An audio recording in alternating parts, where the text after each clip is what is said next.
Welcome back to Lesson 2 of the Tarot Card Mastery course. I am so glad you're here. Today, we're going to be talking about learning those tarot card meanings. But first, I want us to do just a little bit of reminders. The daily draw practice that you've been doing already this past week is the heart of the course, so I want you to continue doing that every single day. Also, as a reminder, you need to fill out the column of the smiley faces under week 1 to record your increased tarot card confidence on your tarot card confidence tracker. So please, if you have not done that already, make sure you do that as a priority this week, preferably today, to record how many tarot cards you have learned over the last week. It is natural, if you've been using that column for all of the check marks, that the cards that you have the most check marks are obviously the ones you have the most experience with. So you're probably going to be gaining the tarot card confidence, those smiley faces, on those cards naturally. But wherever you are, as of today, at the end of week 1, I want you to go through and put smiley faces on that week 1 column on your tarot card confidence tracker, and then we can move on. So week 2 is all about learning the tarot card meanings.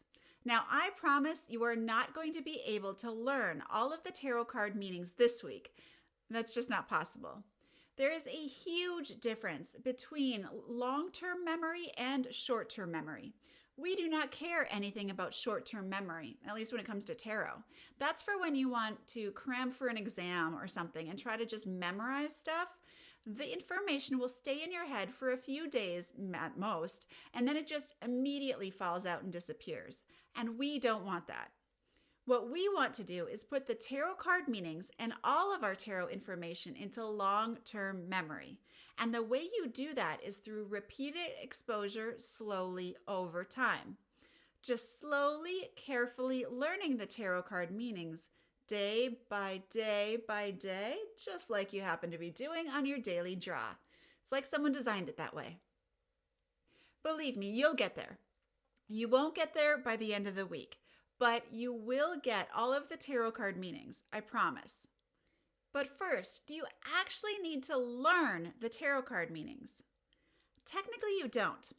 You don't need to know the tarot card meanings to be able to read the cards. Those are two different things, learning and reading. You can learn the card meanings as you start reading the cards. Of course, as you do your daily draw, you're going to learn the meanings over time, but you really do not need to know or even have any confidence in your understanding of the tarot card meanings to get a lot out of reading the cards. Learning the cards and the card meanings is totally separate from reading the cards, and you don't need to learn the cards or know the cards to be able to read them. However, obviously, reading them is going to be so much easier if you learn the card meanings, and you're going to get more value out of tarot. You're going to be able to take it deeper, and it'll be easier and more fun. Okay, so I just said you don't really need to learn the card meanings to read tarot. So why do I teach the card meanings? And I think this is really important and kind of subtle. There are some people out there who believe that you do not need to learn the tarot card meanings, traditional meanings at all. They believe that you can read completely based on your intuition and maybe understanding the visual image on the card. So this way, you basically just look at the card and you take what's inside yourself, your intuition and your own stories and knowledge, and you read the card. And you care nothing for the traditional meanings. Or maybe even how the writer or the illustrator designed the card and then intended for that information that they put on the card to be used. So I don't agree with that. And the reason is because your intuition and the knowledge inside yourself is limited to what you know and what you're willing to accept about yourself and the world. So if your current belief, even if you're limiting yourself and have limiting beliefs in some way, your conscious and your subconscious, your personal patterns, even if they're not healthy patterns, your personal preferences, even if they're biased, all of that is within the box of your intuition and what you're willing to know and accept about yourself. So, if you're limiting your readings to just those things, you're not really gaining the full benefit of tarot. Tarot is fantastic at pushing up against your boundaries, calling you out on your bullshit, and pointing out your limiting beliefs. And it only does that because you know the traditional card meanings or how the artist or illustrator meant the cards to be read. So when you learn the traditional card meanings, you can push past your beliefs. You can expand your mindset. You can grow and you can get yourself out of those stuck patterns, which really is what we're trying to do, right? We all want to learn and change and grow and challenge ourselves to expand and be our best selves. Tarot is a fantastic tool for that, but only if you're pushing up against the things that you already know and believe. And you do that by learning the traditional card meanings. And now, I am not saying that intuition is not important. It is vitally important, but it just can't be the only thing that you're using. And of course, I have some solid tips on learning the tarot card meanings without memorization. And it's not just about doing the daily draw, although that really is a great way. So I will tell you, obviously, it's not going to happen overnight. We have about 30 days of this course since it's 4 weeks, and there's 78 cards with 78 card meanings. Even a 30-day course is never going to teach you all of the card meanings so that you can read them with total confidence. You need a little bit more time than that, and not just time. You need a little bit more exposure. You need a little bit more experience. You will get the most out of this course over the 30 days because you're going to get exposure to each of the cards. And I have some tips and tricks to make sure that you are sort of touching all 78 of the cards. But you probably will not get to total tarot confidence in only 30 days on 100% of the cards. And that is normal and natural. You will get there eventually. Now, there are some of you who want to speed up the process either because you're impatient or you want to start reading for money, and I totally get that. So I am not saying it's impossible to learn quickly, because it totally is. Just know that it's going to take more intensive study than doing 5 minutes of a daily draw and a couple tarot spreads a week. You can speed up the learning of the tarot card meanings. I don't recommend trying to memorize, but basically what you want to do is just touch those cards more often, compress your timeline by just getting more interactive play. Remember, only do it until it stops feeling fun, because the minute it stops feeling fun, you're going to not want to touch the cards, and that puts a stop on your learning completely. And that's not what you want. If you're trying to learn quickly, the worst thing that could happen is that you just get sort of burnt out. So take it slow and steady. You can go as quickly as you like, but don't feel like you need to cram in any sort of information or anything. Just make it some artificial 30-day deadline is just ridiculous. That's not necessary. Your understanding of the cards and their card meaning is going to grow and deepen always anyway. Everything is changing, everything is fluid. So even your understanding of tarot is going to change and be fluid. But not only that, tarot is a lifelong practice that is going to teach you things constantly. It is a never-ending cycle of learning more about the cards, which teach you more about yourself so that you can take your understanding of the cards deeper, which then teach you more about yourself, and cycles on and on and on. And it's fascinating, and it will never end. So it's not like you're going to be getting to some artificial done point. You don't complete your tarot card knowledge ever. You're never done. You know, it's constantly growing and changing and evolving over time, just like you are. You've already learned that you do not need to know the cards perfectly to read them or understand them. There's no perfectly anyway, so you don't need to know them completely to get a lot of value out of reading and using them. Doing a little bit over and over every day is far more effective and useful and frankly enjoyable than trying to binge learn and cram everything into your brain. So with this course and the habits and the practices that you're already doing and learning in the course, you are well on your way to tarot card mastery. The only thing I can't give you is time, and so long as you keep doing a little bit every day, having fun with your tarot cards, you will get to mastery. So I can't just give you a compressed timeline. I can't push you into the future. unfortunately. Oh, you probably wouldn't want it anyway.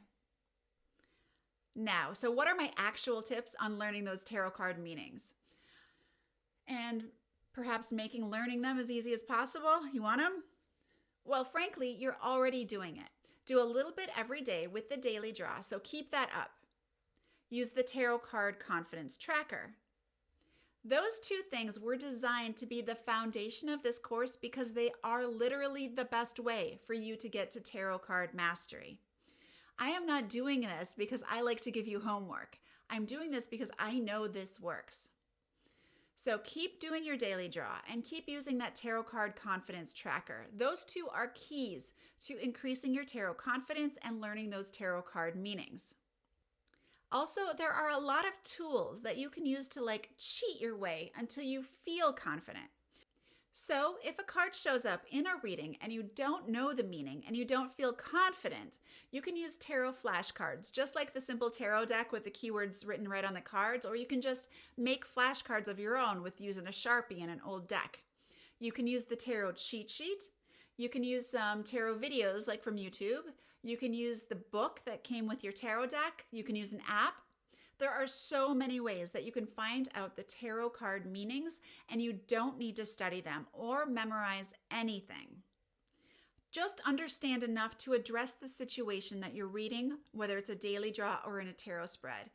Learn enough to read the card in relation to the question you asked that day for that spread, and then move on. You might have to do this 3 or 4 times for each card until you feel really confident with it, though. And that's kind of the whole point, because you take it deeper each layer you go. So let's say the Ace of Cups shows up, and the first time you see it, you know nothing about it.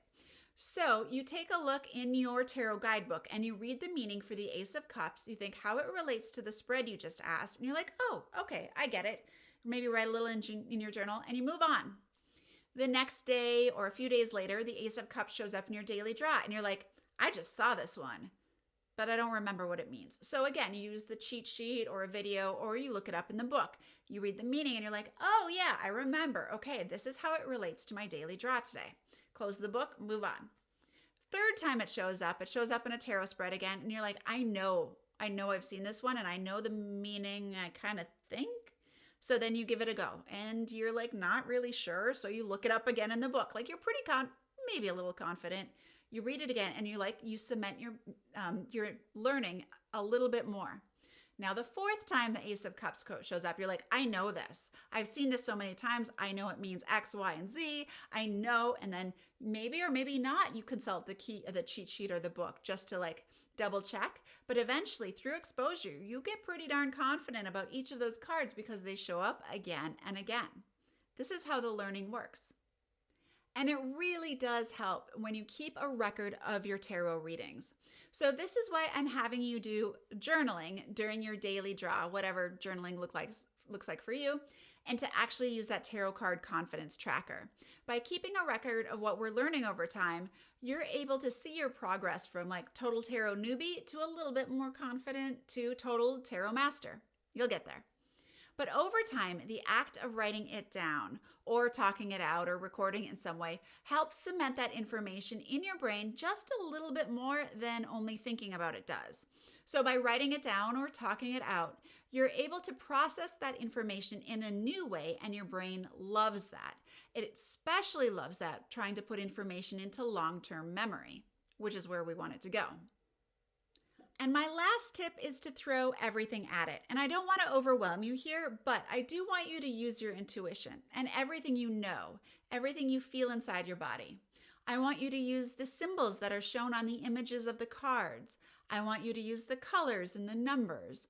I want you to use the app if you have one on your phone, and I want you to use some YouTube videos or the book that came with your tarot deck. I want you to see the patterns and the logic. And I want you to tell stories based on the cards and on the people and situations in your own life. But you don't have to do all of this all at once. And really, there's no way you actually can. It's just each time you do a new tarot reading, each time a card shows up, you're going to take it a little bit deeper. So just add layers to it and throw as much as you can at it until it stops being fun. Noticing a pattern and a theme here? I really love repetition. Now, if you are just starting out and you find the whole idea of using all these things overwhelming, I get you. The best things you can use are your intuition, a tarot cheat sheet, or some other cheating tool like videos, app, or your book, and then the stories that you tell yourself. So each of the 78 cards has 78 little stories and scenarios on them. So depending on the deck you have, some of those stories are really clear and make sense. Some of them, not so much. But in almost every case, you're able to relate the cards to the stories that you have inside yourself, your history, the people in your life, your memories, and what's going on. So create your own stories and associate them with a card. And that's just one of the best ways to remember the meaning. So let's just say Ace of Cups. Maybe you remember it from your sister's wedding when someone announced that she was pregnant.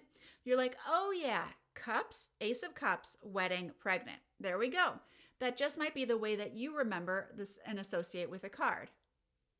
And when you're creating these stories for yourself, make sure you're using your tarot journal to remember each story so that when you go back to the card, if you don't quite remember what the story is that you associated with it, you'll be able to trigger your brain and then add some more visualization or more memory to that individual card's story and how you associate it with your life. Your tarot journal is going to be fantastic for that. So I know I've mentioned trusting your intuition already twice without actually defining what this is and how to do it. So instead of diving into this, because we're already getting a little bit long on this video, I'm going to direct you again down to the link below, which will take you to a YouTube video all about learning to identify your intuition, strengthening and using it. So this is a huge part of learning tarot. Like one of the reasons we read tarot in the first place is to connect to that deeper sense of ourselves. And that video, that YouTube video will really help with that. Now, one of the biggest challenges I hear from my students, besides trusting their intuition, is that they have a really hard time reading more than one card at a time in a tarot spread. A lot of us get practice doing that daily draw or doing single tarot card spreads like that simple yes-no spread we did last week, and then we get really confident or pretty confident with the individual card meanings. But when we start putting those together so that there's 2 cards together or 3 cards together or 10 or 12 or 20 cards together, we have a lot harder time finding the thread through telling the story and putting them together and trusting what they mean. So we're going to dive right in with 2 cards to get a little bit of practice today. This simple 2-card tarot spread is not complicated. It's really just 2 cards. But those 2 cards can be read in a layout that has different positions, and which means you're reading the cards in different ways. You can use this to be past and present, or past and future, present and future. You could read this to be pros and cons, or if in your relationship, it could be me and them, or maybe us together and them alone. There are just so many ways that you can read these 2-card layout. But no matter what spread layout you use, the process is always the same. You start by asking the cards a question, and then once you know your question, you can choose a layout. So if you're struggling with a problem, maybe the pros versus cons is the best layout for you. Or if it's a relationship issue and a relationship-based question, maybe you can use the us versus them, or us together and them, alone, or maybe me and them, whatever layout you want. Reading 2 cards together, or even 20 cards together in a spread, the process is always the same. You ask a question, you choose a layout, and then you shuffle and lay out your cards.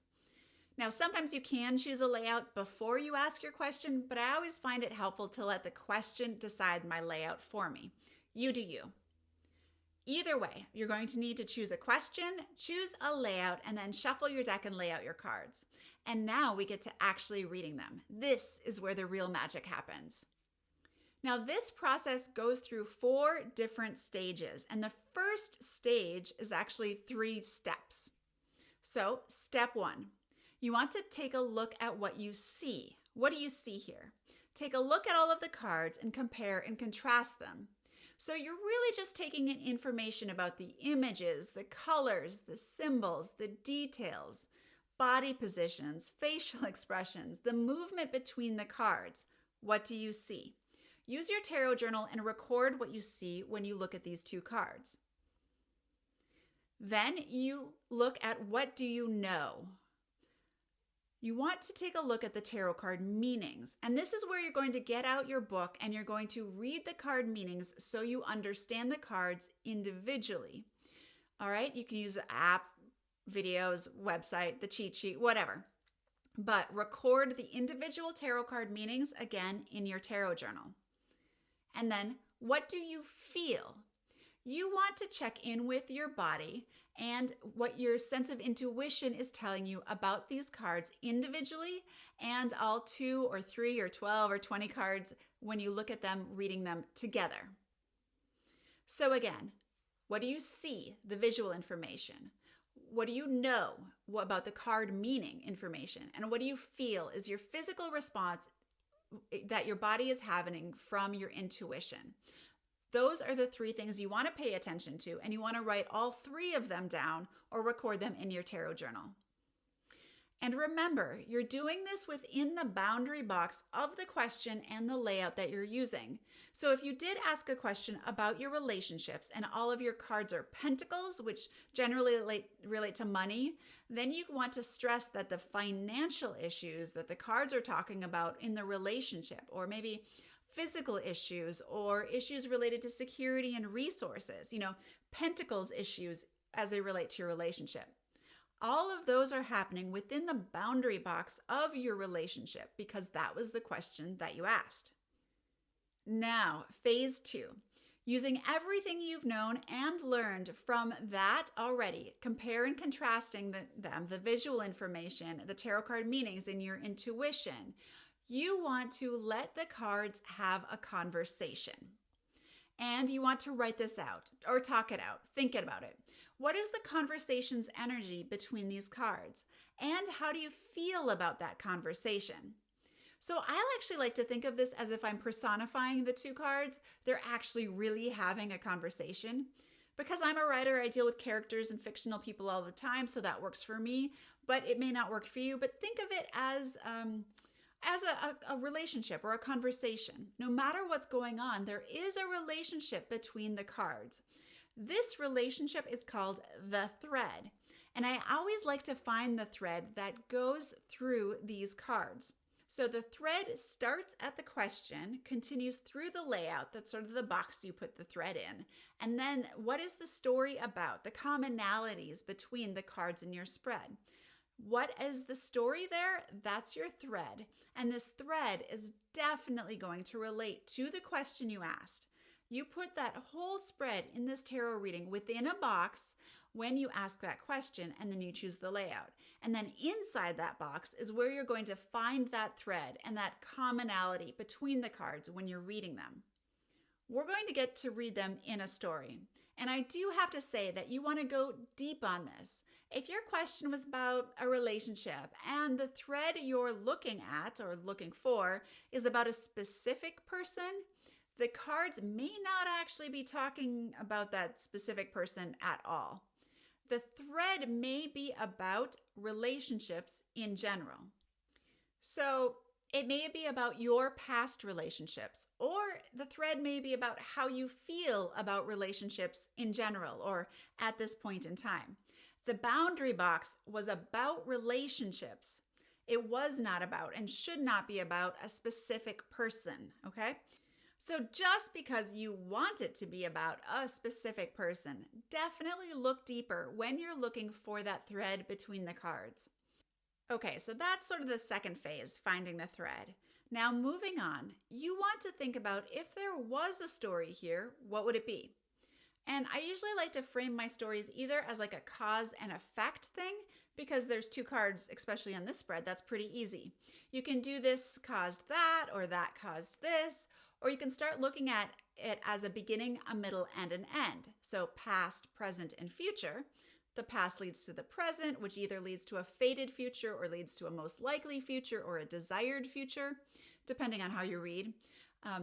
If there is a story here between these 2 cards, what would that story be? We've already had the conversation. We already know our boundary box and the thread that goes through these cards. Now answer the question in story format, telling the story of the information that you have already gathered and written down or recorded. And then finally, the really last step is you want to edit.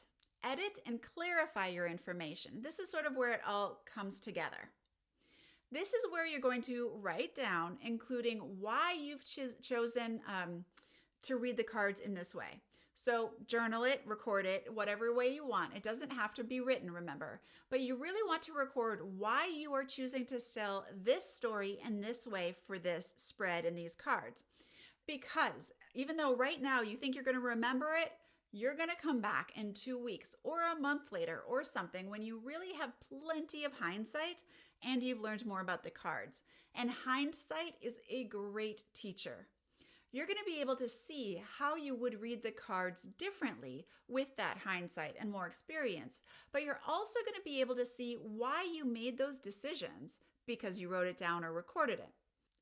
And sometimes you're going to be able to see clearly the mistakes you made in that reading or the things that you'd be doing differently now that you have more information.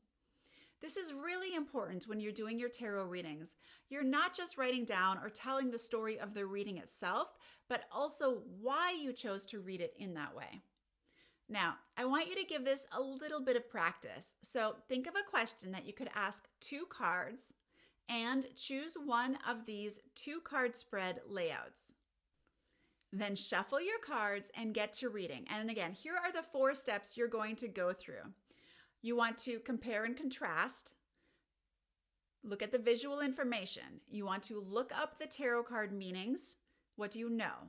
How does your body respond? What's your intuition? How do you feel? Then you let the cards have a conversation. And then you find the thread and you want to tell the story within the framework of the layout and the question. And then finally you want to refine it and write down the story and why. Remember, why is so important. Why you told the story that way. Okay, now pause the video, do your reading, and then come back. Awesome.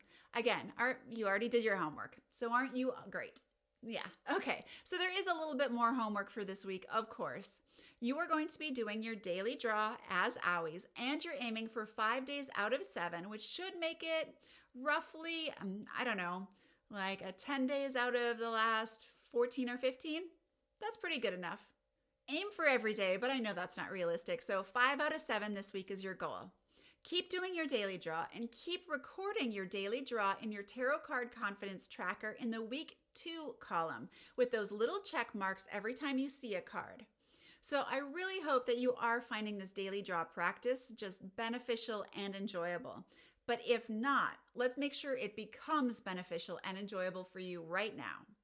So that will be your homework. If you're not enjoying it, if you're not following through with it, make some tweaks to that daily draw practice so that it does become beneficial, fun, and enjoyable for you. Okay, the other homework is you're going to practice reading this 2-card tarot spread 2 more times on yourself this week.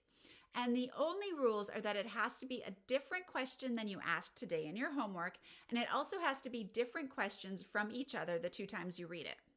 Over the course of this week, you are asking 3 different questions of the 2-card tarot spread, and you can do them back to back if you want to, or you can spread it out throughout the week. It is totally up to you.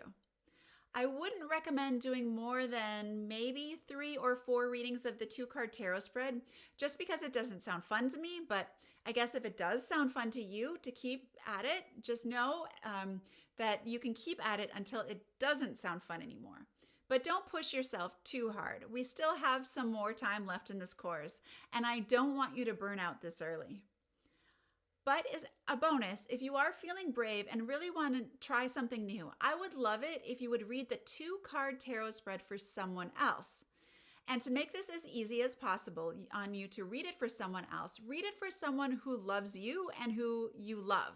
So people who love you tend to be much more forgiving of mistakes or your stumbles, and they're really supportive of their process as long as they, understand. So that's your bonus homework. If you feel comfortable, is find someone in your life who wants to have a tarot reading done, and believe me, lots of people do, and just let them be your experimental tarot reading buddy. All right, that is all for week 2. Until next time, Have fun and happy taroting.